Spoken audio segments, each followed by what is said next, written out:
I don't really see you, but I mean, I know you're there, I hear you, so that's like I have ears.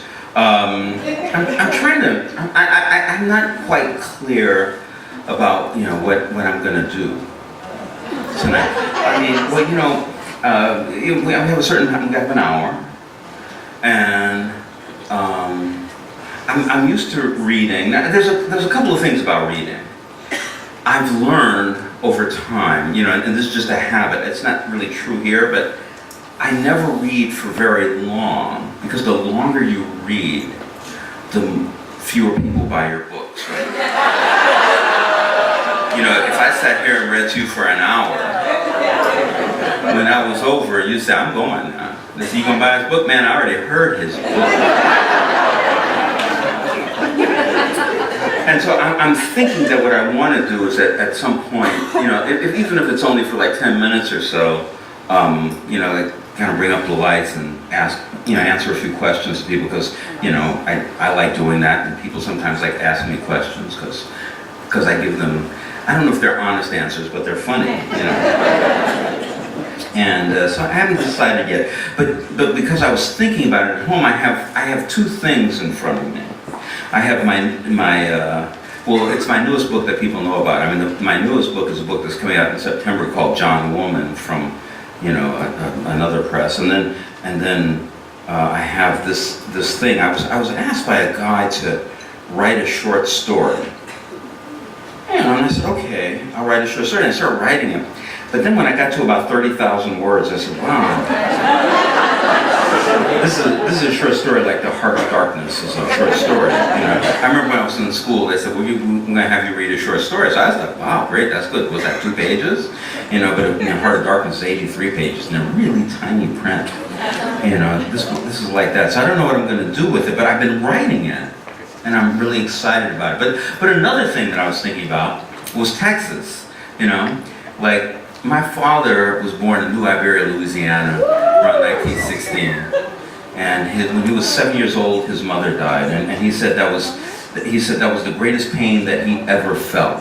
I'm not sure it's true. I think that some other things happened later on, but when he told me it was true. And then the next year, his father disappeared, probably was killed.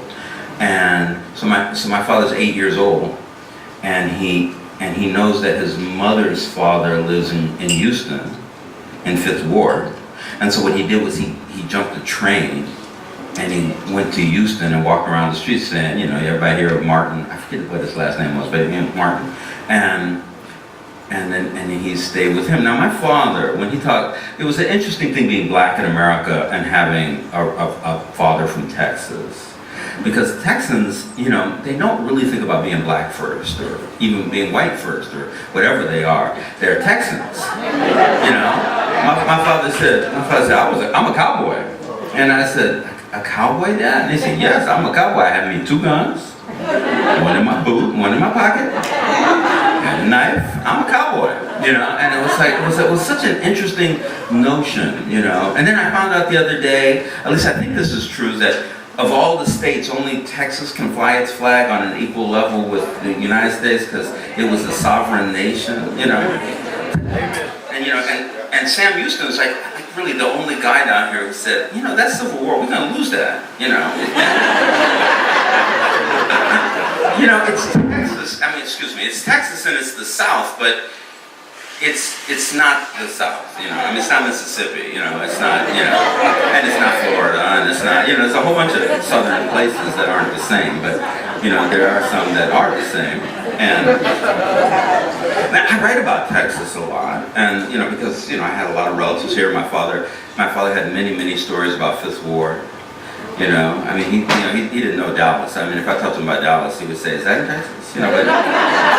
But that's you people's problem, I've been experiencing it about just Fort Worth since I've been here, Fort Worth, isn't it Dallas, Fort Worth? Well, there's Dallas, and then there's the suburbs. A guy said that to me today. I said, wow, I thought it was like, it says DFW, like on the plane thing. So anyway, like what I'm gonna do is I think I can read both things. And And usually people read the early stuff first and the most recent stuff later. I'm gonna switch that around, and I'm gonna do that. I'm gonna read this short thing. They're both really short. You know, most of my friends would read longer just from one thing. But I'm gonna read the thing I'm working on.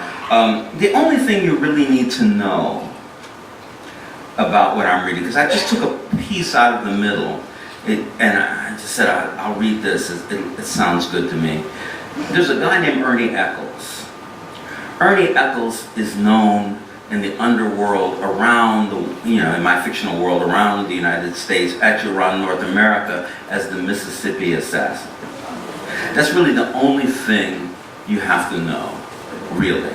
And a lot of things you won't understand, but I'll just start reading. Antonio had one of those rare midtown offices that came with an outside deck. It was open air and furnished with padded chairs, a small table, and a liquor cabinet. Whiskey, my host offered after I was seated. Not right now. I wanted a drink. I wanted many drinks, but I had a job to do, and that task would brook no inebriety. What can I do for you, Leonid? You can call me Lonnie to begin with. Lonnie.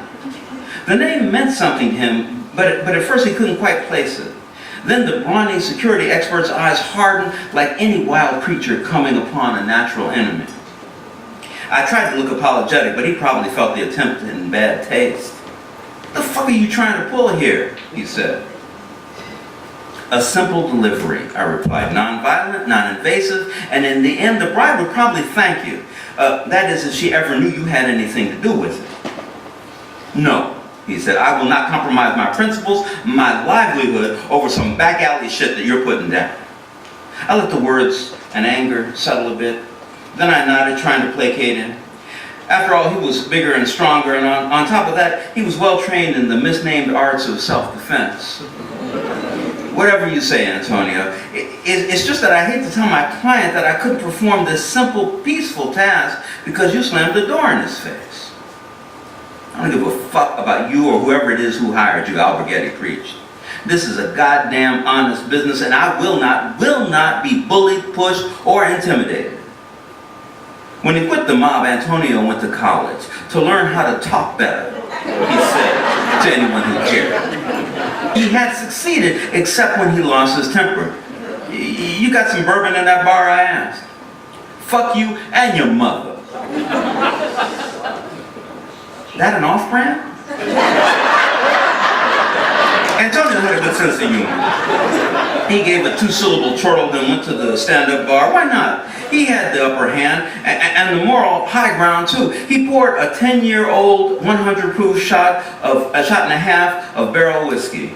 It wasn't like the stuff Catfish paid me with, but I liked the taste. Antonio watched while I downed the whiskey. "Anything else, Leonard?" I took a deep breath and then stood, looking out at the tall buildings that obscured a view of the East River. "I guess not," I said, "but thanks for the drink. Gives me the strength for the next call." "Okay," he said. "All right. I know you want to tell me, so just spit it out. Who hired you?" "Out-of-town gentleman named Eccles." Alberghetti gave me that natural enemy look again, only this time he looked more like he wanted to run than fight. "What's a Mississippi sodbuster got to do with the daughter of the Mayflower?" "That's his business. Like this here is yours." I did not enjoy intimidating the self-made security man. He was a solid citizen who had done better than I at rehabilitating a life of crime. Slowly, he lowered onto the chair, looking at me as if I was the bad news he'd been waiting for his entire life. Behind his eyes, Antonio was trying to find the exit, the magic words to end the spell. "So what is it you want?" he asked, the final capitulation. I explained about the dinner, my need for Lonnie to be on guard near the others.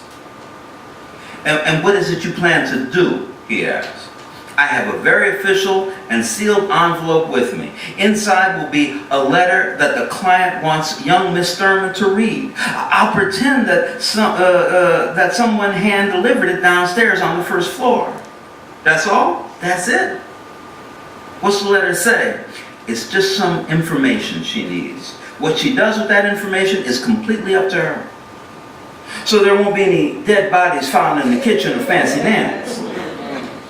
That was just Antonio trying to justify breaking an oath of protection, but it reminded me that for all the bad men and bad intentions Catfish had stirred up, no one had actually died. If anybody gets killed, I said, truthfully, it will most probably be me. In that case, Alberghetti said, on an up note, go on, knock yourself out. I went to my office and changed into a black suit, white shirt, and blue tie. Then I took a taxi to the New Amsterdam housing project on West 22nd. The man I'd come to see lived on the 18th floor of the low-income apartment building. The monolith elevator was closed for repair, so I had to rely on my feet.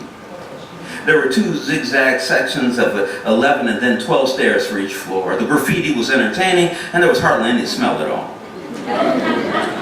Hey, mister, a young black-skinned woman with bright blonde hair hailed when I was rounding the 10th floor. She was in her mid-20s and built for trouble. Swathed in a skin-tight maroon dress that wanted to find a party somewhere, anywhere. She was the personification of an unwritten pop song, Dead Man's Curves. But I appreciated the chance to stop and catch my breath, and I had a penchant for trouble too. Hey, little sister, I said on a deep exhalation. What can I do for you? You got a cigarette? If I did, I wouldn't be trying these damn stairs. Her teeth were perfect, especially the left side central incisor. It was made of pure gold. That's a nice suit, she said. You going to a party? No, but if I was, I'd have a girl just like you on my arm, I said, thinking about the hormones my morning workouts had churned up. What's your name? Esty? Never heard that name before. My breath was coming a little easier. Mama named me Ecstasy for this religious meaning, but you men get so excited that I just say Esty. When they ask what it means, I tell them it got something to do with Easter. You telling me what it means, I pointed out. She shrugged and asked, so where you going? Got to see a man about a letter. Oh, you going to see Mr. Indigo. How could you tell that? He a printer. Mama said he used to be a counterfeiter, but they put him in jail, and after he got out, he just do invitations and like that. Esty had eyes that would follow you down into your dreams. Well, I said, I better get back to her. What's your name? She asked. I told her and then continued my climb. She had nothing to do with Catfish's case, but I think of Esty from time to time. I remember her words and understand why young men put their lives on the line in everything from gang banging to mountain climbing, from riding the roofs of subway cars to marching off to war. Come on in, Mr. McGill, Jacob Indigo said.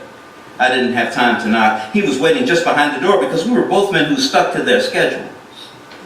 The entrance led to a large living room. It was quite bright in there, but that had nothing to do with the sun. Indigo's windows were covered with black plastic sheeting affixed with black tape. The light came from 6 incandescent lamps designed to illuminate the construction sites. The Power 2400 watt lanterns stood on bright yellow metal stalks like some kind of futuristic robotic sunflower.